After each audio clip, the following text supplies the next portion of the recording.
안녕하세요.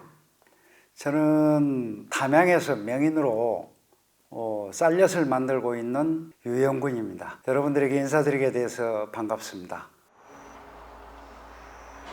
호정가는 내가 평소에 부르는 아호가 호정입니다. 그래서 호정이라는 말을 널리 불리도록 우리 쌀엿을 소개를 하고 그래요. 쌀엿은 역사적으로 거슬러 올라가면 약 한 380년, 400년 정도 됩니다. 인조 반정이 광해군을 물리치고 반정을 하러 이 고향에 친구분에게 도움을 청으로 내려서 그때 따라온 숙녀들에게서 궁녀들에게서 우리 지역에 쌀이 많이 나니까 그 쌀을 가지고 엿을 만들기 시작했다고 그래요. 이 엿은 쓰이는 용도는 우리 지역에는 그 결혼을 하게 되면 부부가 찰떡처럼 엿처럼 들러붙어서 잘 살아라 그런 의미로 여자가 시집을 갈 때는 꼭 엿을 이바지 엿으로 만들어서 가지고 갑니다. 그래서 시가에서 온 식구들과 같이 나눠 먹고 엿처럼 떡 들러붙어서 행복원이 살아라 그런 의미를 갖고 있고, 또 시험 볼 때 합격을 기원하는 측면에서 입시엿으로도 많이 가지고 가서 학교 정문에다가 떡 붙이기도 하고, 그래서 그런 미풍양속이 있는 그런 엿이다. 엿을 가지고 같이 먹을 수 있는 음식은 물론 차와 같이 마시죠. 차를 먹고 엿을 먹으면 다과상입니다. 그 다는 차고 과는 엿이죠. 그래서 그렇게 해서 같이 먹을 수가 있고, 가장 맛지게 먹을 수 있는 거는 엿이 되기 전에 조청을 떡을 찍어 먹으면 아주 감칠맛 나게 맛있게 먹을 수가 있습니다.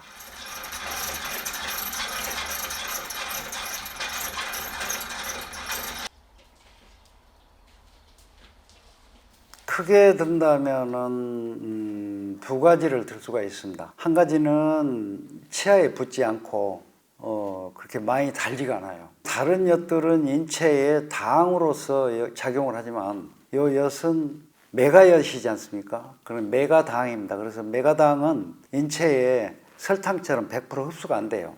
그래서 그 약성으로 보더라도 이거는 당 환자들도 먹을 정도로 그 약성이 좋고, 또 하나는 그렇게 입안에서 바삭바삭하면서 그렇게 많이 달지 않고 입안에서 살살 녹으면서 맛있다는 거. 이 시중의 엿은 잘 만들어진 거는 하얗고 굉장히 바삭바삭합니다. 그것이 시중의 엿이고, 우리 엿이 잘 만들어진 것은 노릇구름해요. 색깔이 노랗습니다. 하얗지가 않아요.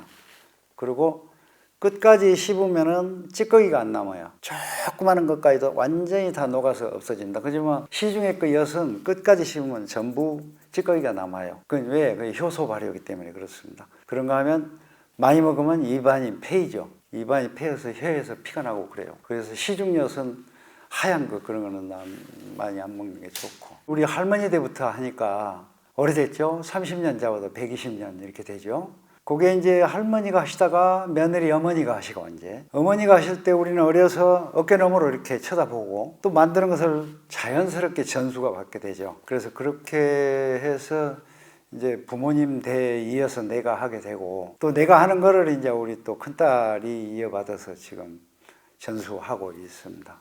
우리가 엿을 만들기 위해서는 맨 처음에 원료가 있어야 되지 않습니까? 그럼 원료는 두 가지입니다. 하나는 엿질, 하나는 쌀.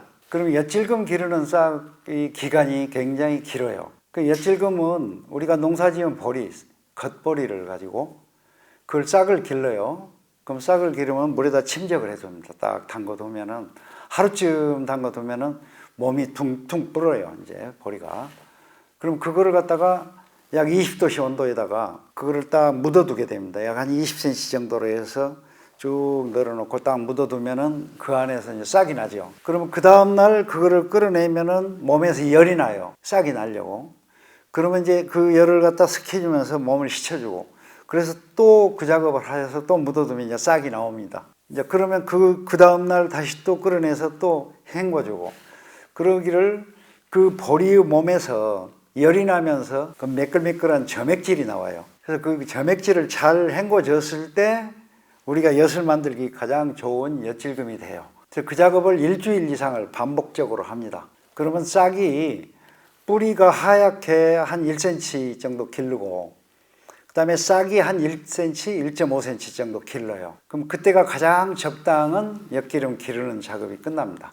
그럼 그거를 이제 햇볕에다 말려요. 말리면은 뿌리 떨어지고 싹이 떨어져. 그럼 그거를 가지고 이제 빻아서 보리 안에 있는 하얀 전분을 채취를 해요. 그래서 그 전분을 채취해 두고 우리가 농사지은 쌀, 하얀 쌀을 물에다 불리기를 반나절 이상 하루를 물에다 불리면은 둥둥 불죠. 그거를 건져서 고두밥을 쪄요.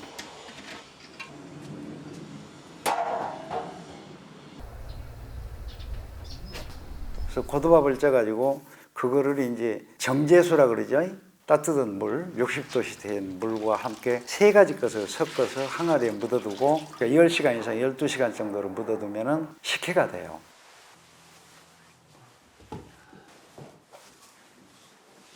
그러면 식혜되는 과정을 10시간 이상 기다렸다가 되면은 그거를 분리 작업을 합니다. 밥알하고 물하고. 그래서 그 물을 솥에다 넣고 끓이기 작업을 한 3시간 이상을 계속 저으면서 끓여줍니다. 끓여주면은 그게 이제 조청이 돼요.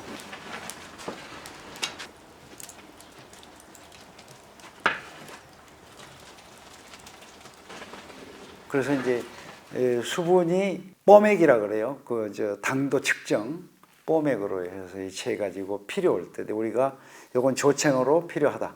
요것은 엿으로 필요하다. 이것을 딱 재서 맞춰 가지고 내오면 그게 이제 조청이 되고 강엿이 되죠.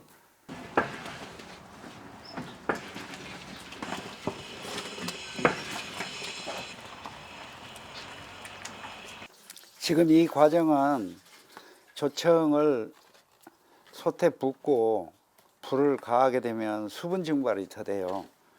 그러면 강엿이 됩니다. 그래서 지금 현재가 이 상태가 강엿 상태예요. 이 상태가 강엿 상태이고 이 강엿을 조금 더 고우면 이게 이제 우리가 엿을 만들 수 있는 원료를 만들 수가 있어요. 이렇게 날립니다, 엿이. 이보다 조금 더 수분 증발을 더 시키면 이제 쌀엿을 만드는 원료가 다 돼요.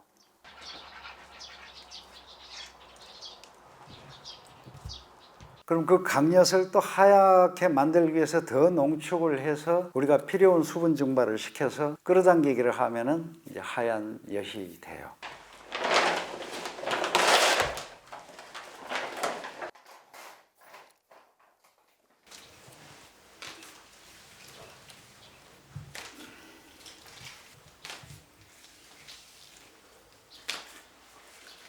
그 강엿을 갖다가 이렇게 이제 필요량만큼을 띄어다가 이렇게 느리기 작업을 계속 반복적으로 해요. 그래서 이걸 1차 작업을 지금 하고 있습니다. 그럼 이렇게 1차 작업을 하면 빨간 강엿이 이렇게 하얀색으로 변해요. 이제 2차 작업으로 숯불, 화로 위에다가 이렇게 숯불을 피워가지고 여기에서 김을 증발시킵니다. 그러면 이 김이 증발을 하면서 이 엿이 김 위에서 느리기를 하면 이제 기포가 만들어져요, 안에. 그래서 안에가 구멍이 숭숭숭 뚫리는 그런 엿을 만드는 이제 2차 작업을 하고 있어요. 그래서 처음에는 납작하니 했다가 두 번째로 동그랗게 말아줍니다. 이렇게 반복적으로 계속 합니다. 그래서 이렇게 하는 과정에 먹을 때 우리가 먹을 때 바로 먹을 때 고소한 맛을 느끼기 위해서 생강을 참깨를 이렇게 넣어요, 볶아다가. 그리고 생강을 생즙으로 찍어다 이렇게 넣습니다. 그래서 이게 넣어주면 우리가 먹을 때 생강 맛을 느끼고 고소한 참깨 맛을 맛볼 수가 있어요.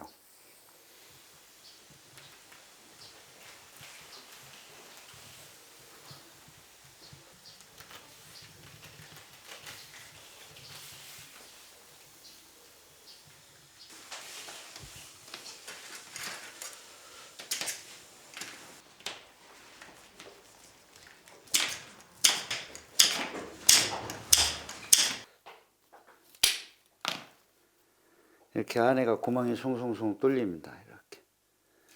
그 만드는 공정은 그렇게 하면은 대략 한 이틀 반, 3일 걸립니다. 그래서 그런 작업을 거쳐야만이 우리가 맛볼 수 있는 치아에 붙지 않는 바삭바삭한 엿을 먹을 수가 있습니다. 힘든 일도 많이 있었죠. 힘든 일이라 그러면은 이 작업이 24시간 가지고는 안 됩니다. 48시간도 부족해요. 그래서 약 3일이 걸리는데 이게 작업하는 시간이 새벽에 작업을 해요. 그렇기 때문에 그 저녁에 그렇게 한다는 게 굉장히 고달픈 일이고 또 아까 보셨지만 이렇게 느리게 작업하는 거 이게 어깨가 엄청 아파요. 그래서 그런 것들이 개개인적으로는 굉장히 어려운 작업이다 이렇게 볼 수가 있고 또 이제 하면서 우리가 시중에 나가면 이게 단점이 두 가지가 있습니다. 엿이 하나는 열에 약해요. 또 하나는 습에 약하고 그래서 조금만 더워도 금방 녹아버리고 조금만 습이 많이 있어도 금방 녹아버려요. 그래서 그것을 보완하기 위해서 굉장히 그 노력을 많이 하고 그런 게 이제 어려움이죠. 내가 이 지역에서 태어나서 이 집에서 태어났습니다. 이 집에 태어나서 부모에게 조업은 받았지만 이걸 사업화해서 다소 성공해서 우리 지역에다 다시 투자했다는 것이 나 자신 느낄 때는 자부심으로 느껴요. 또 우리 마을 전체 도둑 사업화 해놓으니까 농가들이 다 좋아라 하고 50여 농가가 한 겨울로 하면은 보통 한 농가가 1,500만 원 내지 2천만 원에 쌀엿으로 소득을 올립니다. 그럼 농사진 것보다 훨씬 낫죠. 가만 앉아서 팔고 얼마나 좋은 사업입니까? 그래서 국가적으로나 우리 지역으로 봐서 참 장려할 만한 품목이다 이렇게 봅니다. 쌀엿은 내 인생의 전부라고 봐도 과언이 아닙니다. 나는 어렸을 때부터 부모님한테 배우는 게 쌀엿 만드는 걸 배웠어요. 그래서 그것을 사업화해서 우리 지역의 소득 자원화를 만들었다는 것에 대해서 굉장히 자긍심을 갖고 거기다 쭉 매진해서 30년간 해오면서 참 희노애락을 많이 겪었지만 그 속에가 나가 있지 않았나 해서 내 인생의 전부다라고 나는 그렇게 생각을 합니다. 지금 질병으로 코로나19로 인해서 많은 고통들이 있으시죠. 우리 또한 그런 고통 속에서 살아가고 있습니다. 이 코로나가 언젠가는 종식이 오리라고 보고 끝나고 나면 저희 지역을 기억 잊지 말고 기억해 두셨다가 찾아오셔서 저를 찾으신다면 제가 헌신 봉사해서 여러분들에게 최선을 다해서 쌀엿에 대해서 소개해 드리겠습니다. 모쪼록 건강하시고 코로나의 어려움을 슬기롭게 잘 이겨나가시기 바랍니다. 감사합니다.